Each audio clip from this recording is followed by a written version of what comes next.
Hi guys, and welcome again to this new video where I'll be programming the P5.js P5.js library for JavaScript. So this library is all about graphics.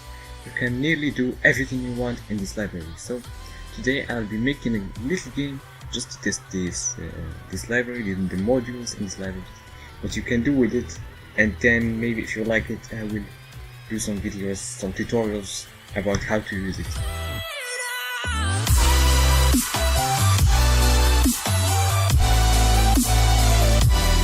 So let's begin by creating the canvas. What is a canvas? The canvas is the place we draw in. It should be 400 by 400 pixels in our case here.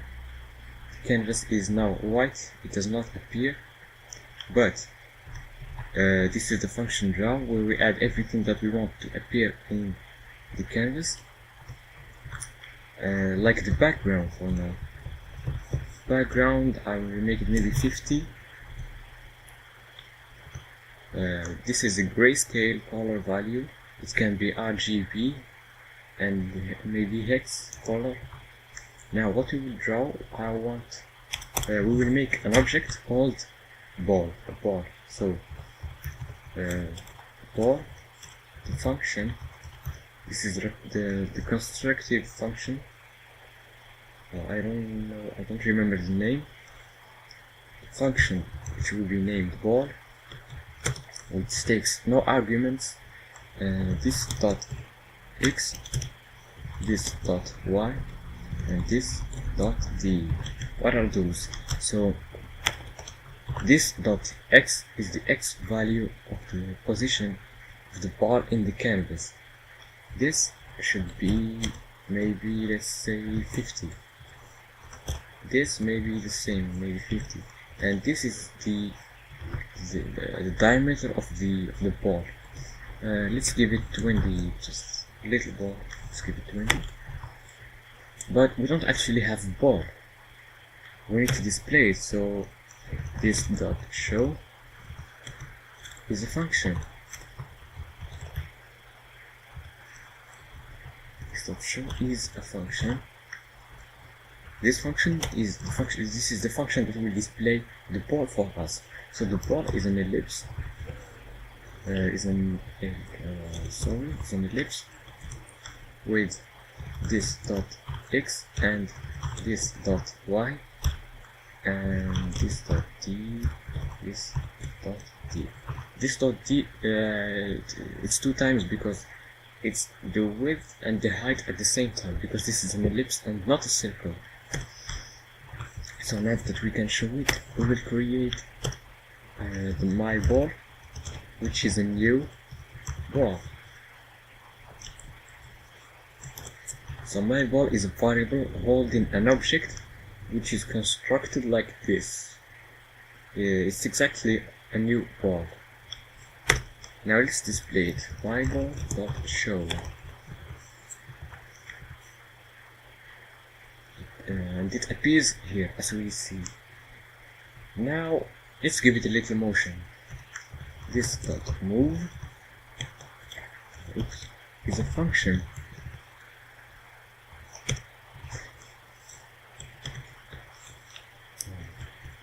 I always miss the keys on this keyboard because I'm not used to it. So this is a function. How do we move it? For example, this is the x.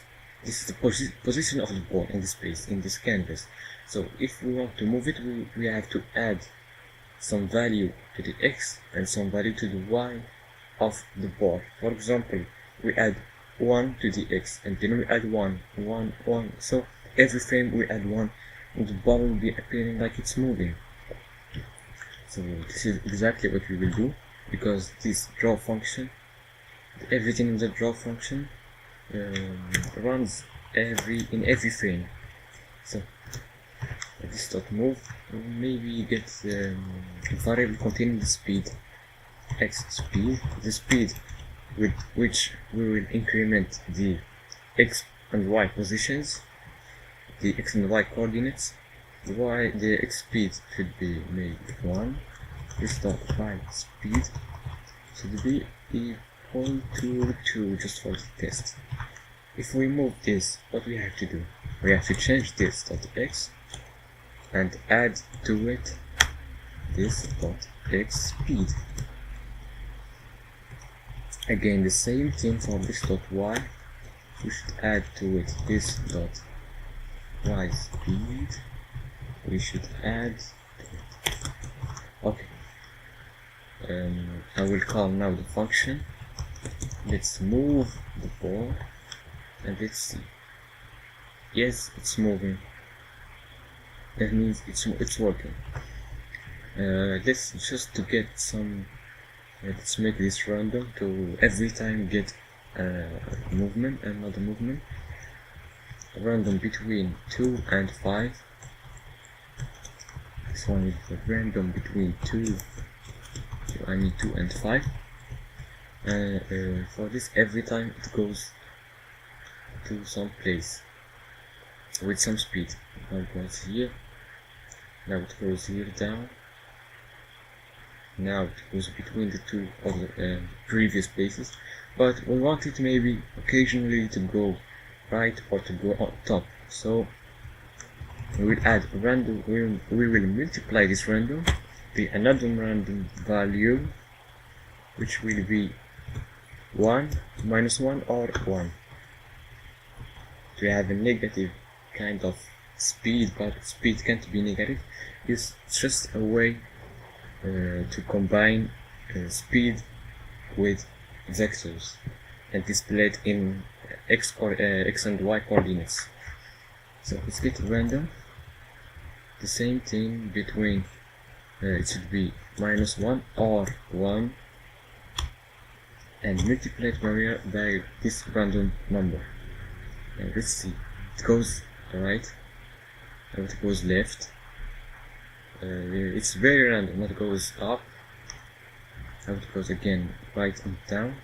So now we have this, but you notice that when the game starts, the ball moves and gets out of the canvas, like you see. So we have to do something when the ball is arrives to the end, to the borders. So this dot inter, it's the function that gets and controls the intersections with the borders. This dot inter, it's all if statements. So if the ball, if this dot x is greater than the width, greater than or equal to the width, but we don't want the x of the center of the ellipse, well, the center of the ball, to touch the side. We want just the border. For example, this is the ball. The center is here. We want it to touch the border with the side and return, not the center. If we were going to touch it with the center, the ball will already be, a part of the ball will already be behind the wall, and this is not what we want. So we have to add half the size, half the diameter of the ball, which is this distance. If it hits this, if it's farther than the wall with this distance, it should return. So this dot x plus this dot d, which is the diameter, divided by 2. Or the other case, the other way around, which is if it's less than 0, if it touches the other wall. So this dot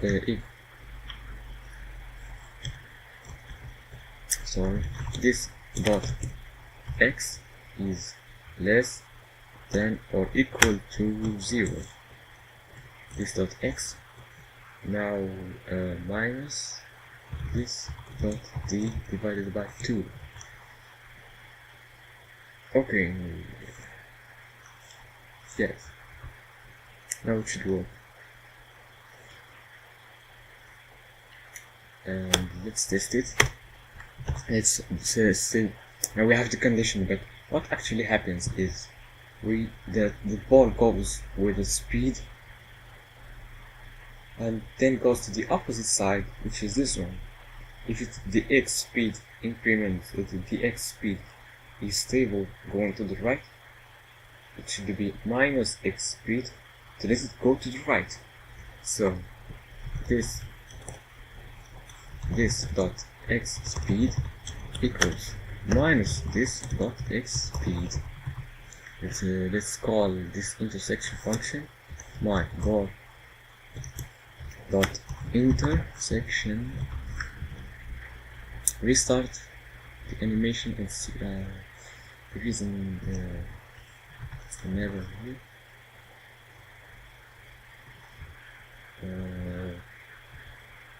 Not to actually get into any of those walls. The other walls, no, I don't want to touch them. Let's again continue and then retest this. So the other case is if this dot y plus this dot d divided by 2 is greater than or equal to height, or this dot y minus this dot d divided by 2 is less than or equal to 0. What should happen is we should invert the value of the y speed. It should be now negative dot y speed. Okay, let's test it. It's all going to be working good. Yes, and as we see, it's bouncing off the walls like we want it to do. So what if we add it more like, this is not a game. If it was more like a game, maybe add a rectangle in the bottom and be able to return the ball to the other side. Be able to, like if the goal of the ball is to touch the bottom part of the canvas and you are the goalkeeper, that stops the ball from touching this side of the canvas. So let's draw a rectangle between mouse x minus 50 and y should be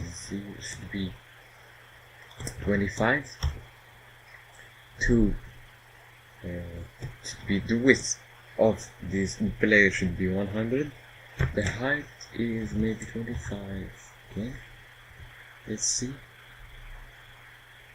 No, that should be height. I mean, the y value should be height. And the height of the actual rectangle should be 25. The height minus 25. Oops. Yes, and it's now working like this. What we just have to do now is to check the intersections and return the ball when it touches the upper part of the player. So this is another function. It should not be. We will not do it. It's not going to be a part of the ball function of the ball object, but another function. This function, we should name it maybe player intersection, and it checks the intersection between the player and the ball.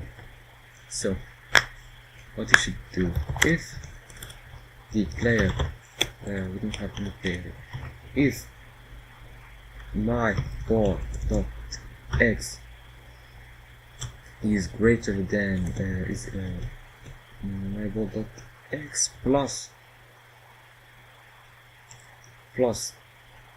my ball dot d divided by 2, it is greater than or equal to the mouse x minus 50, which is here the first part of the rectangle, the first corner, which is the left one, the top left one, and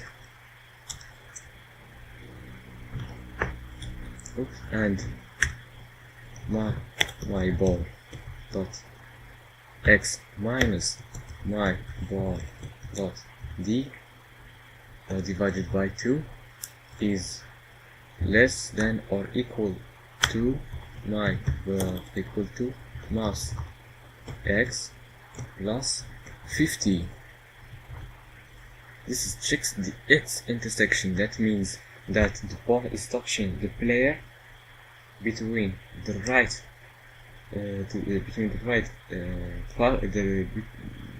that means that the x value of the ball is within the range of the x value of the player. Now we will check the y value, and at the same time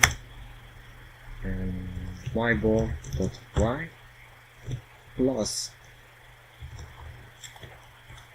my ball dot d divided by 2 should be greater than or equal to height minus 25, which is the y value of the top part of the player. Now we're good to go. Now we'll just add the condition. But what actually happens is that y speed will become minus y speed.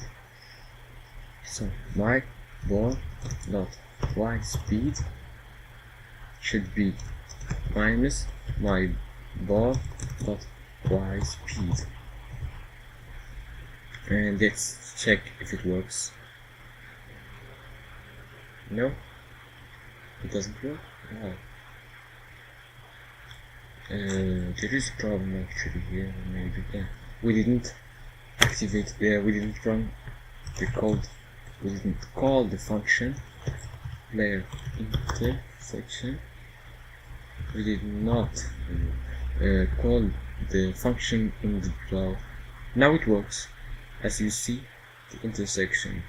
If it does not hit the player, it hits the wall behind it. So, what if we added, to make the game more challenging, what if we added the points? The points, we have 0 points at the beginning. Let's display the points in the top of the canvas. Text size. Let's make it maybe 30 pixels and display the text. Points at 50, maybe 65, just to be in the middle, between the middle of the point, between this side and this side. Maybe let's fill with white. Fill 55. Yes, now we have the points. The points are being displayed in the canvas. Let's add, if the ball touches the top of the player, that means that the player defended the wall behind it, we should add 1 point. So points plus equals 1.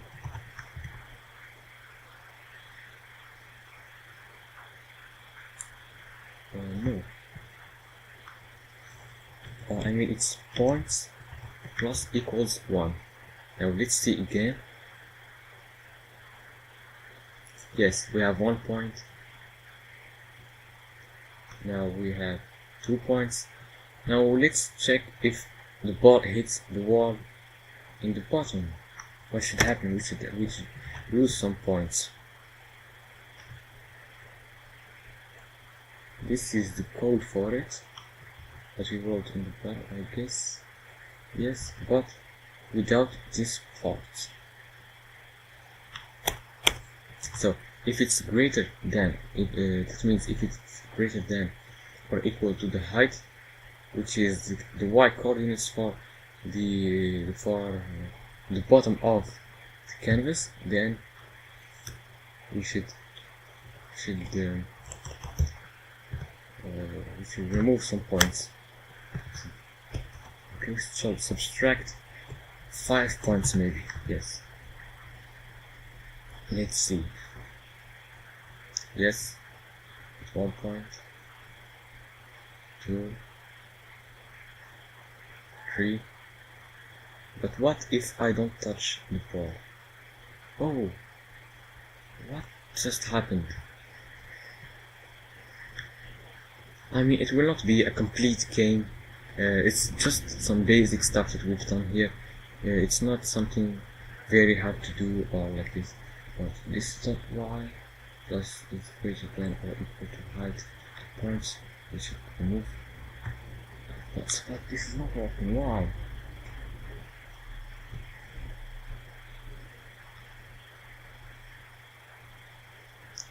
Oh, it's not this. This is my fault. My ball dot this dot y and then my ball dot d. Let's test it again, and it will now work without any problem. Minus 5 points. That is there. Minus 10. Let's stop. Minus 9. Minus 8. Minus 7. Yes, now that which is 0 is minus 12. Again, minus 17 actually. Okay, so what we have to do now is get some let's make it again more challenging. Let's increment the y speed every time this touches the ball, touches the player. So the y speed, my ball dot y speed minus my ball dot y speed plus 1.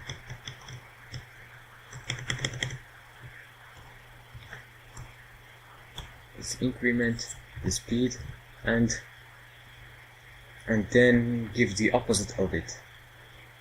Now look, it's faster. It's just a little bit. You can't really see it. Now it's faster. Faster. Yes, you can see it. It's faster.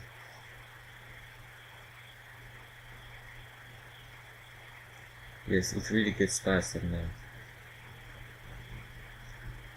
If you go like this till you lose and reset the game.